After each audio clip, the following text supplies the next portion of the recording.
ขอความเจริญในธรรมและความผาสุกทางใจ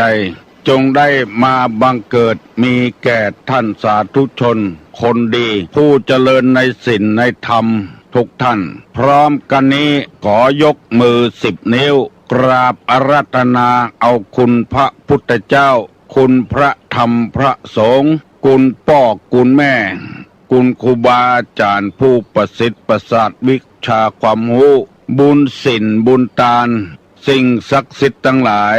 อันมีพระสยามเทวาธิราชพระบรมธาตุดอยสุเทพและครูบาเจ้าศรีวิจัยเป็นต้นขอได้โปรดมาอภิบาลปกปักรักษาพระสงฆ์พระเจ้าพระเนนเถนน้อยและท่านผู้รับฟังรายการทุกคนทุกท่านเพื่อปากันมีความสุขกายสุขใจเหมือนกันทุกตนทุกองค์ทุกผู้ทุกคนตลอดกาลนานมาแถมแล้วเน้อเสียงก้องเสียงกองเสียงมองต่ำเข้าเสียงตุเจ้า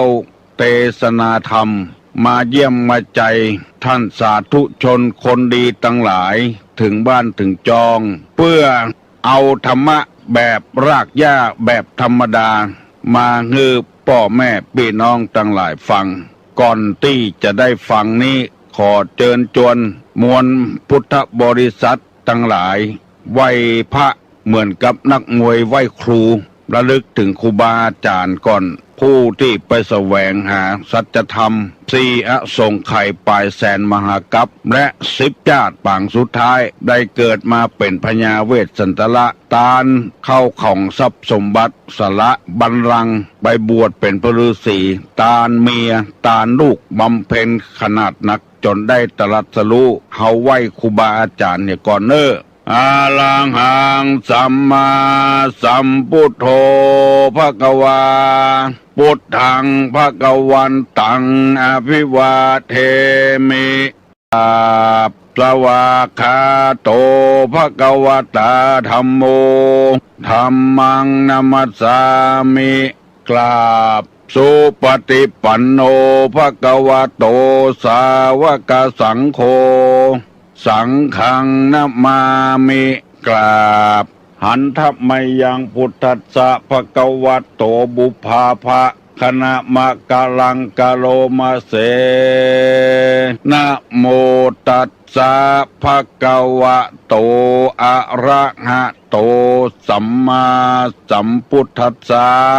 นะโมตัสสะภะคะวะโตอะระหะโตสัมมาสัมพุทธัสสะนะโมตัสสะภะคะวะโตอะระหะโตสัมมาสัมพุทธัสสะพุทธังสรณังกัจฉามิธัมมังสรณังกัจฉามิสังฆังสรณังกัจฉามิตุติยัมปิพุทธังสรณังกัจฉามิตุติยัมปิธัมมังสรณังกัจฉามิตุติยัมปิสังฆังสรณังกัจฉามิตติยัมปิพุทธังสรณังกัจฉามิตติยัมปิธัมมังสรณังกัจฉามิตติยัมปิสังฆังสรณังกัจฉามิอิติปิโสภะคะวาอะระหังสัมมาสัมพุทโธวิชชาจรณะสัมปันโนสุขโตโลกาวิทู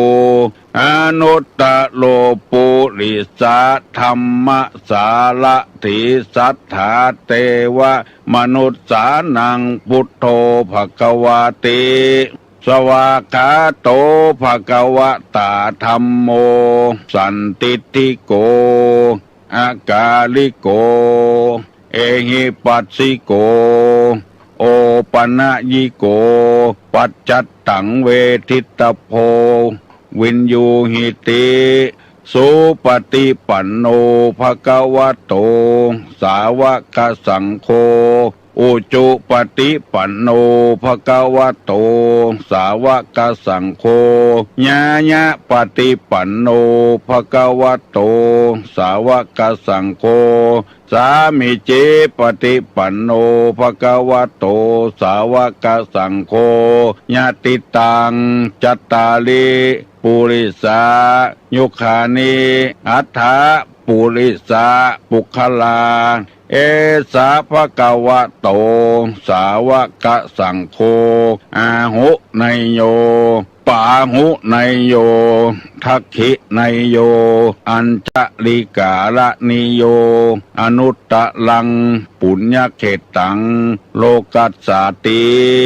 กราบหนึ่งกราบสองกราบสามเป็นที่น่าปลื้มปิติดีใจเป็นอย่างมากปัจจุบันนี้เราได้พระสงฆ์พระเจ้าที่มีคุณภาพอย่างพระเดชพระคุณท่านเจ้าคุณเทพวรสิทธาจารย์รองเจ้าคณะจังหวัดเชียงใหม่เป็นรับงาน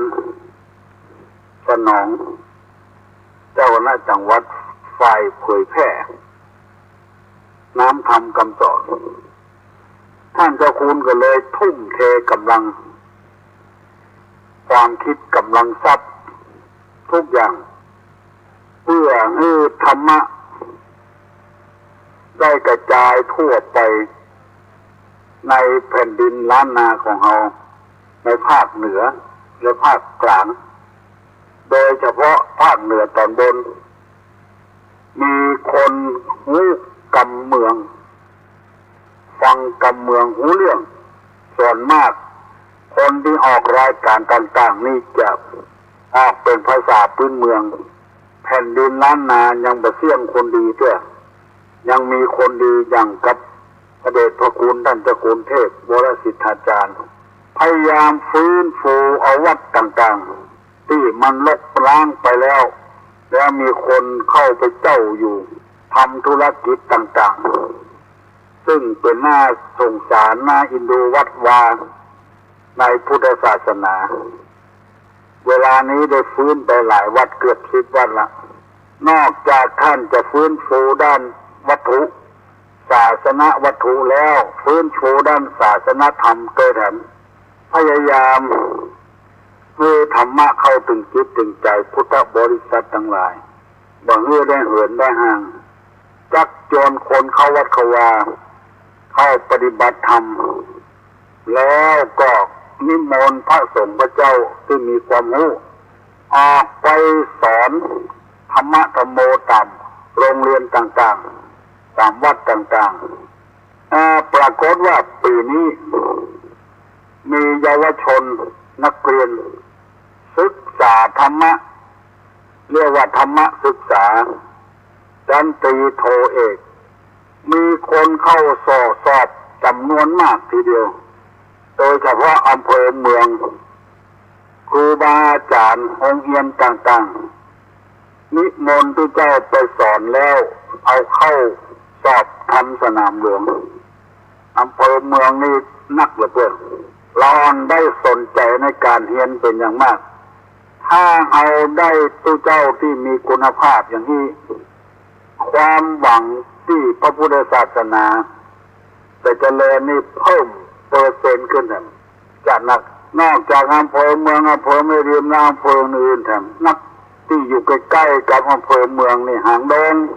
สารปีสันทรายนี่ต่างก็ฟื้นฟูกันตู้เจ้า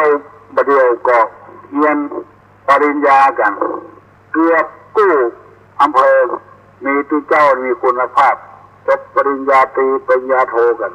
ในเมืองก็มีตู้เจ้าด็อกเตอร์กัน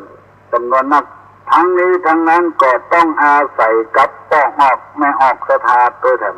เป็นผู้สนับสนุนจะไปปล่อยฮื้อกล้าพระสงฆ์พระเจ้าทำส่วนเดียวก็ไม่ได้สนับสนุนเสียใดเป็นต้นว่ามีลูกมีเต้า ก็ส่งเข้ามาให้ตุเจ้าได้อบรมสั่งสอนช่วยกันไปช่วยกันมาฟ้าเบิกบานในศาสนาพุทธเพื่อจะให้คนมีศีลมีธรรมเจริญรุ่งเรืองขึ้นวันนี้จะมาได้เอาเรื่องกาเพือกมาเล่าให้พี่น้องทั้งหลายฟังด้วยขอเวลาสักหน่อยเตรียมตัวประกันมันชุกระหกมันเร็วเกินไปวันนี้จะเอากรรมโบราณที่เคยเล่ามาว่าข้อคิดข้อเตือนใจที่เล่าไปให้พี่น้องทั้งหลายฟังแล้วเป็น10 กว่าข้อละถ้าไผ่ขึ้นได้ก็คงจะบรรลุเป็นต้นว่าอย่าเห็นแก่ตัวอย่ากลัวลำบากอย่ายากของเขาอย่าสาวหาเรื่องอย่าเลี่ยงความจริงอย่าอิงผู้อื่นอย่าตื่นข่าวลืออย่าถือตัวเก่งอย่าเบ่งกินฟรีอย่าหนีพ่อแม่อย่าแสหาความอย่าซ้อมหาเหตุอย่าเจตนาร้ายที่ตุลุงเล่ามาเมื่อคืนวันก่อนๆไป10 กว่าข้อแล้ววันนี้จะได้ต่อเรื่องขึ้นแหมเพื่อให้พอออกไม่ออกผู้ฟังทั้งหลายได้ฟังธรรมะอย่างเต็มที่คือได้สบายอกสบายใจต่างก็ได้ฟังน้ำธรรมคำสั่งสอนของคนโบราณเพราะสิ่งเหล่านี้จังที่เฮาที่ว่าเนี่ยคนว่ามันบ่ดีอย่าแสหาความอย่าซ้อมหาเหตุอย่าเจตนาให้มีเจตนาดีอย่าไปปากเป็นธรรมใจดำเหมือนมินหม้อปากแก้บะโลภบะโกงแต่พฤติกรรมนั้นส่อหึ่งหันชัดๆว่าเป็น10 ปี20 ปีก็บ่มีไปเชื่อเพราะพฤติกรรมส่อไปในทางอย่างนั้นได้อธิบายไปแล้วอย่าเจตนาให้วันนี้อย่าต่อกันสักข้อ2 ข้อเอาเวลามันว่าอย่าเจตนาให้ข้อที่14ว่าอย่าย้ายคันนาข้อที่15ว่าอย่ากากะจั่งอย่าไปย้ายคันนาอย่าไปกากะจั่งเพราะว่ามันบดีย้ายคันนานี่หมายความว่ามีคันนาอยู่หั่นแล้วก็ไปจ้าคันนาตั้งคันนาแดนเขาว่าแดนต่อแดนนายกออยู่ทางใต้นายขออยู่ทางเหนือเวลาจะป้านคันนาเนี่ยไปจ้าตั้งตัวนักคือคันนาน้อยไปแล้วก็เอาขี้ดินที่ยากที่จ้าตั้งตัวนั้นคำว่าจ้านี่ก็คือบกนี่มันออกแห้งหน่อยจ้านี่มันเบาหน่อยแต่น้อยแล้วเอาขี้ดินที่บกตั้งตัวเอาไปป้อนป้อนนาของเพื่อนย้ายไปตัวน้อยอันนี้เพื่อนห้องว่าย้ายคันนาเอาของตัวกว้างแล้วของเพื่อนแคบไปเอาดินตรงนี้ไปปอกตรงพุ้นที่ดินเพื่อนแคบไปนี่ย้ายคันนานอกจากย้ายคันนาแล้วก็คือแผ่อำนาจแผ่วาสนาของเพื่อนเอาเป็นของตัวแผ่อิทธิพลบ้านเอาเมืองเอานี่เพื่อนถือกันแต่ก่อนถ้าไปแต่งบ้านที่ไหนแล้วสัก9 หลัง10 หลัง9 หลังเป็นเดี๋ยวแซ่ที่มาแต่งวัดเอาไว้สาไว้กินไว้การแล้ววัดที่อยู่นะมันจะเป็นวัดของไปของมันบ้านหนึ่งก็มีวัดหนึ่งระหว่างวัดนั้นเปิ้นแบบไปแผ่อำนาจกับไผขโยมบ้านอยู่ทางใต้มาบวชวัดเหนือเปิ้นก็ถือกันอยู่บ้านเหนือไปบวชบ้านใต้เปิ้นก็ถือกันเปิ้นถือว่าพระเจ้าตัวไปไหว้พระเจ้าเพื่อน คือรางแห่งความแตกแยกสามัคคีมันเกิดขึ้นต้นคือการวัดไผ่วัดมันบวชวัดไผ่วัดมันแล้วจะได้ทำให้บ้านนั้นมีความสามัคคีปรองดองเป็นน้ำหนึ่งใจเดียวกันปัญญาคณาบ่แพ้อำนาจตุเจ้าก็ดีปู่จานก็ดีตุเจ้าก็ต้องทำตัวเป็นที่เคารพสักการะบูชาของบ้านใดบ้านนั้นปู่จานเวลามีกินมีการเนี่ยก็เว้นการบ้านตัวเก่าก็ข้ามที่ข้ามแดนปัญญาไปง่ายมาอันนี้คือความคิดของคนเฒ่าคนแก่อุดมการณ์แต่ก่อนบ่ก้าวกายกันบ่แพ้อำนาจบัดใหญ่ไปหาบ้านไผ่บ้านไผ่บ้านมันพ่อหลวงก็พ่อหลวงไผ่พ่อหลวงมันหมู่บ้านใดบ้านนั้นก็ขยายอำนาจมาทำตัวให้เป็นไงเป็นโตคือหมายความว่าทำตัวคือเป็นที่เคารพนับถือเคารพสักการะบูชาของไผ่ของมันอันที่ว่าย้ายคณานี่ก็คือมันคือระหว่างเจ้าของนาก็บ่ถูกกันระหว่างวัดสองวัดบ้านสองบ้านก็บ่ถูกกันอยู่บ้านใดให้เอาไฟบ้านนั้นเข้าเมืองตาหลิวหรือหลิวตาตามการทำมาค้าขายก็เช่นเดียวกันเขตไฟเขตมันจะไปก้าวกายกันถ้าก้าวกายกันก็เอาละผิดหมดกันละบางรายนี่จะหันความสำคัญของไผสักอย่างหันความสำคัญของตัวนักเกินไปบ่เอื้อเฟื้อเผื่อแผ่ไผอันนี้ย้ายคณาย้ายอำนาจบางบ้านนี่บ่ให้เจริญตั้งกินตั้งแต่ตั้งกินตั้งอยู่กันไปกันมาเจริญแต่จิตใจบ่เจริญเพราะว่าไปก้าวไก่หน้าที่กันบางเรื่องเป็นตังวัดตังวาแต่สถาบันหน้าจะไปยุ่งเกี่ยวทำมือตัวเจ้าบ่มีอิสระเป็นที่จะอยู่วัดอยู่วาเผยแพร่น้ำคำคำสอนในทางพระพุทธศาสนาไม่ใช่หน้าที่ของเจ้าบ้านสักหน่อยแต่บ้านไปก้าวไก่ย้ายคณามีอำนาจในบ้านยังบ่พอไปมีอำนาจในวัดกันก็เลยอยู่บ่ใครม่วนกันตู้เจ้าก็อยู่บ่ใครม่วนเพราะศรัทธาไปก้าวไก่การก่อสร้างในวัดในวาควรจะมอบให้ตู้เจ้าเป็นผู้ดำเนินเรื่องเพราะในเขตกำแพงนั้นตู้เจ้าอยู่ตู้เจ้าหูเรื่องแต่ว่าชาวบ้านไปยึดอำนาจย้ายคณาเข้าเผื่อว่าสมมติว่าจะสร้างกุฏิอย่างเงี้ยเป็นว่าแปลงเฮือนตามใจคนอยู่แปลงอู่ตามใจคนนอนตู้เจ้าคนจะอยู่อย่างนี้จะมีความสุขศรัทธาบ่เอาไปเปลี่ยนความคิดเป็นเหี้ยอย่างนี้เป็นต้นในย้ายคณาตู้เจ้าจะอยู่สองชั้นศรัทธาไปเรียกที่เหลือชั้นเดียวตู้เจ้าอยู่ชั้นเดียวศรัทธาแปลงอยู่สองชั้นแปลงเฮือนบัดตามใจคนอยู่แปลงอู่บัดตามใจคนนอนอันนี้เป็นคติเตือนอกเตือนใจไปย้ายคณานอกจากนั้นทำผิดศีลผิดธรรมด้วยแถมบ่แจ้ของตัวสักน้อยไว้ขยายอำนาจให้เป็นของตัวเอากันง่ายๆไปเล่นจู้เมียเพื่อนเนี่ยมันย้ายคณาหรอกไปเล่นจู้ผัวเพื่อนเนี่ยย้ายคณาหรอกเมียเพื่อนก็มีอยู่นั่นแล้วผัวเพื่อนก็มีอยู่นั่นแล้วขยายอำนาจจะเอาเมียเพื่อนมาเป็นเมียตัวรันจะเอาผัวเพื่อนมาเป็นผัวตัวรันอันเนี้ยมันตกคือตกดาที่ข้างเป็นเฝ้ากับเป็นลายกับแบบเนี้ยพอออกไม่ออกฟังไปเถอะผลประโยชน์มันจะตกตัวไผ่ตัวมันไม่ใช่ว่าผลประโยชน์ตกกับไผ่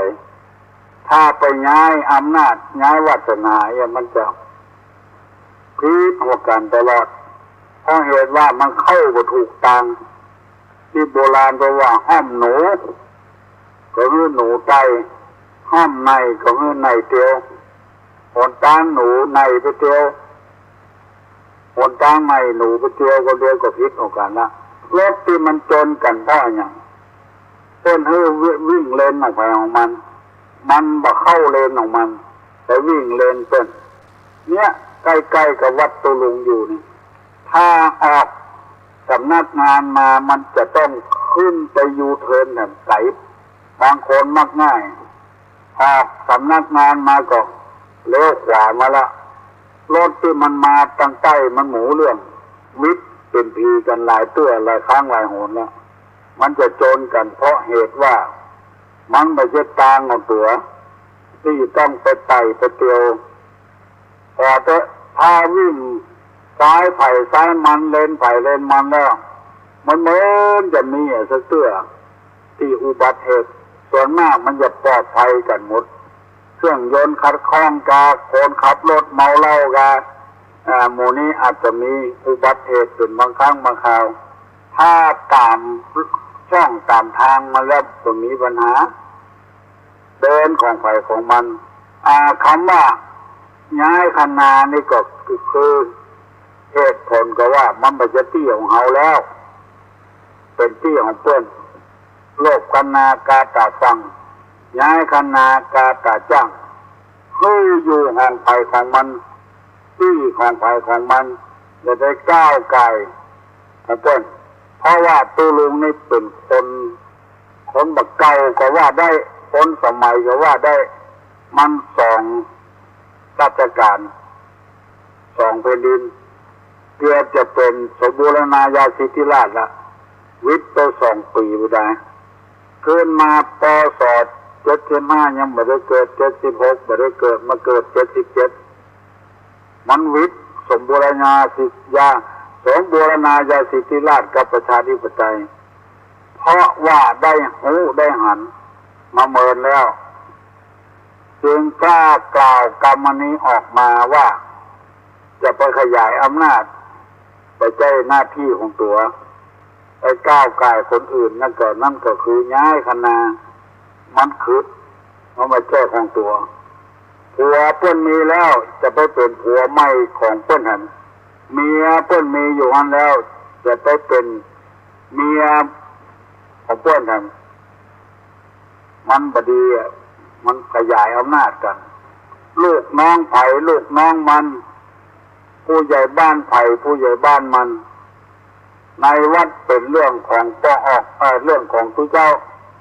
ในบ้านเป็นเรื่องของกำนันผู้ใหญ่บ้านถ้าเอาไปควบคุมในบ้านในจองอย่าหมดหรือยุ่งเอาปล่อยอำนาจให้แก่กันอย่าไปก้าวไปไกลกันแผ่อำนาจแผ่วาสนาที่มันกว้างขวางเกินไปมันไม่ได้เพราะน้อยนี่มันมีสิทธิเสรีภาพของไปของมันจะไปก้าวไก่ผัวเปิ้นก้าวไก่เมียเปิ้นทรัพย์สมบัติของเปิ้นมีหลายเคยหันมาขยายคณะขยายที่บ้านโดยวิธีแยบยนต์จะแยบยนต์เต้าใดก็ตามได้ก็ต้องมีคนหูอยู่ดีที่บ้านของตัวมีได้เวลาจะปลูกไม้หวกไม้บงไม้สางนี่ตามปกตินี่เป็นจะปลูกในหัวในบ้านเฮาเพราะมันเป็นเตี้ยของเฮาดูก้างอันนี้เปิ้นบ่ไปปลูกเอาไปปลูกแล้วนอกหัวบุญไม้มันออกหน่อออกอย่างขึ้นมาแผ่ไปทางนอกกองนอกบ้านพอไม้ใหญ่ขึ้นมาแล้วก็ตัดไม้ล้อมหัวเอาไม้เข้าไว้ในบ้านถนนหนทางที่เคยกว้างเคยขวางรถยนต์กันหนึ่งมากันหนึ่งไปเว้นกันได้เวลานี้เว้นกันมาได้แล้วมีห้อมเดียวเพราะว่าคนนั้นย้ายคณะตัวเก่าย้ายที่ย้ายทางให้มันกว้างขวางขึ้นในที่สุดตายไปกับหมออย่างเป็นตัวสักอย่างตัวเป็นหัวหน้าคนเป็นใหญ่กว่าคนที่เอาใจเชื้อแผ่อำนาจออกขึ้นบีบหัวใจคนอื่นอันนี้เป็นข้อแรกนี่เป็นข้อที่14ที่ตุลุงนำมาเสนอและโปรดเข้าใจว่ามันจะว่างให้ไผ่สักคนเนี่ยเพื่อเอาเกียมตัวไว้โอกาสหน้าอาจจะเป็นถ้าบ่เป็นก็แล้วไป นำมาเสนอให้พี่น้องทั้งหลายฟังให้รู้ให้เข้าใจถ้ามันจะเป็นอย่างนั้นก็ห้ามตัวเก่าอย่าเอากรรมโบราณต้นมาเสนอให้ฟังคือได้เข้าอกเข้าใจไปตามกันอันนี้เป็นข้อแรกข้อที่สองอย่าย้ายกันนาข้อที่15อย่ากาตาจั่งคำว่ากาตาจั่งนี่เป็นกรรมเก่า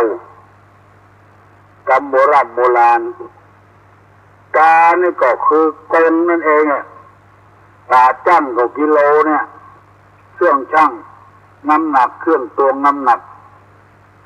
กงตาจั่งถ้าฟังอย่างง่ายๆนะมันกานี่คือมันภาษาไทยว่าคากันอยู่จะไปก็บ่ไปจะมาจะเข้าก็บ่เข้าจะออกก็บ่ออกจะขึ้นก็บ่ขึ้นจะลงก็บ่ลงคนที่นั่งขวาง